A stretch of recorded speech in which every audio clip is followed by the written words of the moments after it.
Madam, বলছি এই পার্সটা না ভিতর থেকে পেয়েছি, আর এর মধ্যে 20,000 টাকা আছে। এ নিন।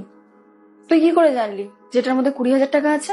আসলে ম্যাডাম, টাকাগুলো না পুরো খাটের মধ্যে ছড়িয়ে ছিল, তাই একটা একটা তুলতে গিয়ে একেবারে গুনেও নিয়েছিলাম। তাহলে মনে হয় এটা বুবুলের। তুই একটু বুবুলকে জিজ্ঞেস করে দেখ। আচ্ছা, তুই যা, নিজের কাজ কর। ঠিক আছে। এই বুবুলটাও না যেখানে সেখানে ওয়ালেট রেখে ভুলে যায়। একটা ফোন করে দেখি। হ্যালো, হ্যাঁ রিতা। বলছি তুমি কি তোমার ওয়ালেট বাড়িতেই রেখে গেছো? আরে হ্যাঁ, ও অ্যাকচুয়ালি ভুল করে না আমি অনেকটা বাড়ি ছেড়ে এসেছি। আর ওতে না 25,000 টাকা আছে। 25,000 টাকা? হ্যাঁ, 25,000 টাকা। হ্যাঁ হ্যাঁ, এখানেই রয়েছে। তুমি আসো, এসে নিয়ে যাও।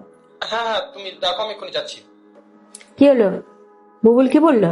মা, বুবুল বলছে ওয়ালেটে নাকি 25,000 টাকা ছিল, কিন্তু শ্রুতি যে বললো 20,000 টাকা। আমি কিছুই বুঝতে পারছি না। তার মানে আমার কি মনে হয় জানিস তো, ও 5,000 টাকা গায়েব করে নিয়েছে আর 20,000 টাকা আমাদেরকে দিয়ে গেছে। কিন্তু মা, ওর যদি টাকা নেবারই থাকতো তাহলে তো পুরো টাকাটাই নিত। 5,000 টাকা নিয়ে বাকি টাকা কেন ফেরত দিল? আরে ওই সততা দেখানোর জন্যে ও 20,000 টাকা আমাদেরকে দিল, আর 5,000 টাকা ও নিয়ে নিল। এতে কি হলো বলতো? এতে সততাও দেখানো হলো, আর ওর 5,000 টাকা পাওয়াও হয়ে গেল। শ্রুতি, শ্রুতি। হ্যাঁ ম্যাডাম, বলুন। আচ্ছা শ্রুতি, তোকে একটা কথা জিজ্ঞেস করবো, তুই কিন্তু সত্যি বলবি। আচ্ছা বলতো, 5,000 টাকা তুই সরিয়েছিস এখান থেকে? 5,000 টাকা? ম্যাডাম, আপনি কি বলছেন? 5,000 টাকা আমি কেন সরাবো? না না ম্যাডাম, আমি 5,000 টাকা সরাইনি। তুমি যে 5,000 টাকাটা ওয়ালেট থেকে নিয়েছো সেটা চুপচাপ টেবিলে রাখো, নয়তো আমার থেকে খারাপ আর কেউ হবে না। তুমি আমাদের এখানে 5 বছর ধরে কাজ করছো, সেই কারণে আমি তোমাকে ভালোবেসে বলছি টাকাটা এখানে রাখো, না হলে এতক্ষণ আমার হাত উঠে যেত। ম্যাডাম, আমি সত্যি বলছি, আমি কোনো টাকা নিইনি। আর সব থেকে বড় কথা, খাটের উপর যা টাকা ছিল আমি ওগুলো তুলে পার্সে ঢুকিয়ে আপনাকে দিয়ে দিয়েছি। তো টাকা আমি কখন নেব? আচ্ছা, টাকাটা তাহলে ভূতে নিয়ে গেছে? পার্সটা তো তুমিই নিয়ে আসলে। আচ্ছা, আমাকে একটা কথা বলো তো, তোমাকে টাকাটা গুনতে কে বলেছে? টাকা গোনার বাহানায় তুমি টাকাটা চুরি করে নিলে? ম্যাডাম, আমি ভগবানের দিব্যি দিয়ে বলছি, আমি কোনো টাকা নিইনি। দেখ শ্রুতি, রিতা এক্ষুনি বুবুলকে ফোন করেছিল, ও বললো ওখানে 25,000 টাকা ছিল। তাহলে 5,000 টাকা কোথায় গেল? কিন্তু ম্যাডাম, আমি তো এখানে অনেক বছর ধরে কাজ করছি, আপনি আমি খুব ভালো করেই চেনেন। আর সব থেকে বড় কথা, আপনি কখনো দেখেছেন যে আমি কখনো কোনো জিনিস চুরি করে নিয়ে গেছি? যখন এতদিনে করিনি, তাহলে আজ কেন করতে যাব? দেখ, আজকের আগে তোর সম্বন্ধে এরকম কোনো অভিযোগ আমরা কখনো পাই মানছি, কিন্তু এখন মানুষের তো হতেই পারে তোর লোভ এসে গেছে, তার জন্য তুই 5,000 টাকা নিয়েছিস। তাই বলছি 5,000 টাকাটা তুই ফেরত দে। ম্যাডাম, আমি সত্যি বলছি, আমি কোনো টাকা নিইনি। মা, ওইভাবে মানবে না। আর বুগুলো এখনই চলে আসবে। যা করার আমাদেরকে করতে হবে। তুই যা, গিয়ে নিজের কাজ কর। রিতা, একটা কাজ কর, তুই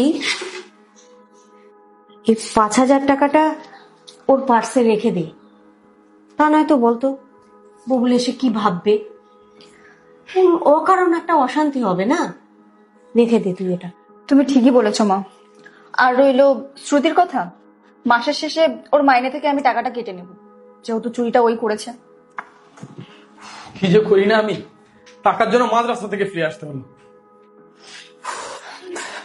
তুমিও না যেখানে সেখানে ওয়ালেট ভুলে যাও। এই যে তোমার পার্স, আর পুরো 25,000 টাকা আছে। 25,000 টাকা? কিন্তু এতে তো আমার 20,000 টাকা ছিল। কিন্তু তুমি তো ফোনে বললে যেখানে 25,000 টাকা আছে। আরে আমি একটু ভুলে গেছিলাম, আসলে রবিনকে 5,000 দেওয়ার ছিল, ওই জন্য যাওয়ার সময় আমি নিয়ে গেছিলাম।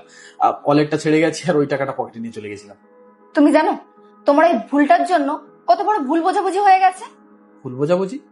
তুমি জানো তোমার জন্য এই মেয়েটাকে আমরা চোরের অপবাদ দিলাম। তুমি বললে 25,000 টাকা তোমার পার্সে রয়েছে, আর আমরা পেয়েছি 20,000 টাকা। তার জন্য আমি মেয়েটাকে বললাম যে 5,000 টাকা চুরি করেছে। বলো তো কত বড় ভুলটা হয়ে গেল আমাদের। হ্যাঁ বুবুল, মা একদম ঠিক কথা বলেছে। তুমি যখন বললে যে ওখানে 25,000 টাকা আছে, তা আমরা ভাবলাম তাহলে নিশ্চয়ই 5,000 টাকাটা ওই চুরি করেছে। আর ওকে শুধু শুধুই আমরা চোর অপবাদ দিয়ে দিলাম। পাগল নাকি তুমি রীতা? তুমি তো ভালো করেই জানো যে ও 5 বছর আমাদের এখানে কাজ করছে আর কখনো এমন কিছু করেইনি। আর তুমি ফালতু ফালতু ওকে মিথ্যে দোষ দিয়ে দিলে। অবশ্য দোষটা আমারই ছিল যে আমি ভুল করে বলে ফেলেছি। আচ্ছা ঠিক আছে, ওকে একটু ডাকো। ঠিক আছে। শ্রুতি, শ্রুতি। শ্রুতি, অ্যাকচুয়ালি আমাদের একটু ভুল হয়ে গেছে। ওদের তরফ থেকে আমি ক্ষমা চেয়ে নিচ্ছি তোমার কাছে। তুমি তো জানোই যে বাড়িতে একসাথে থাকতে গেলে একটু মাঝে মধ্যে এরকম মিসআন্ডারস্ট্যান্ডিং হয়ে যায়। তো ওরা আসলে বুঝতে পারেনি। আমি ভুল করে বলে ফেলেছিলাম যে ব্যাগে 25,000 টাকা ছিল। ওরাও সেটাই ধরে আছে। তো সেই জন্যই ভুল বুঝে তোমাকে এমন বলে ফেলেছে। তুমি প্লিজ ওদের কথায় কিছু মনে করো না। আর এক কাজ করো, তুমি এই 1,000 টাকাটা রাখো, তোমার কাজে আসবে।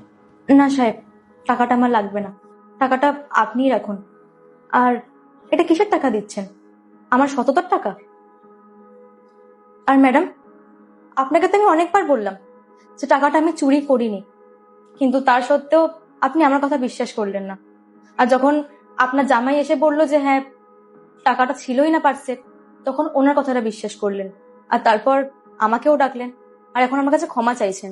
দেখ মা, আসলে কি বলতো, এটা আমাদেরই ভুল।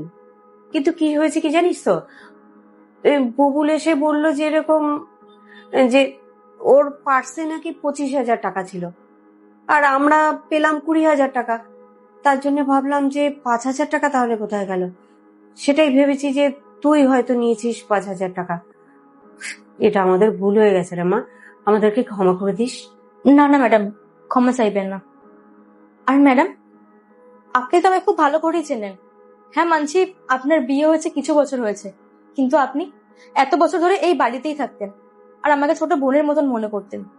তাহলে আমি যখন এতবার করে বলছিলাম যে আমি চুরি করতে পারি না, আপনি তো একবার আমার কথাটা বিশ্বাস করতে পারতেন, তাই না? যাই হোক ম্যাডাম, এত কিছুর পর আমি একটাই কথা বলবো যে এই বাড়িতে আমি আর কাজ করতে পারবো না। শ্রুতি, আমি ওদেরকে বলে দেবো, ওরা নেক্সট টাইম আর কখনো তোমার সাথে এমন ব্যবহার করবে না।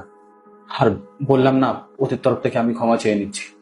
আর একসাথে থাকতে গেলে তো এমন ভুল বোঝাবুঝি হয়ে যায় বলো, তো এর জন্য কাজ ছেড়ে দেওয়ার কি আছে? তুমি এত বছর আমাদের এখানে কাজ করছো, আজকে একটা সামান্য ভুলের জন্য আমাদেরকে ক্ষমা করবে না? দেখুন স্যার, আপনার কাছে হয়তো এটা ছোট ব্যাপার, কিন্তু আমার কাছে না। আসলে কি বলুন তো, যে বাড়িতে সম্মান নেই, যে বাড়িতে আমাকে বিশ্বাস কেউ করে না, সেখানে তো কাজ করে লাভ নেই, তাই না? আর সব থেকে বড় কথা, আপনারা যে ভবিষ্যতে আমার উপর কোনো দোষ দেবেন না, তার তো কোনো নিশ্চয়তা নেই, তাই না? আর কি বলুন তো, পুরো ইতিহাস সাক্ষী আছে, চুরি সবসময় করে বড় লোকরাই, কিন্তু দোষ হয় গরিব লোকদের। আসলে আপনার দোষ কেন দেন জানেন? কারণ আপনাদের মতো বড় লোক মানুষরা না গরিবদেরকে পেশার চেষ্টা করেন, তাই। আর আমার এটাই শেষ কথা যে এই বাড়িতে আমি আর কাজ করতে পারবো না।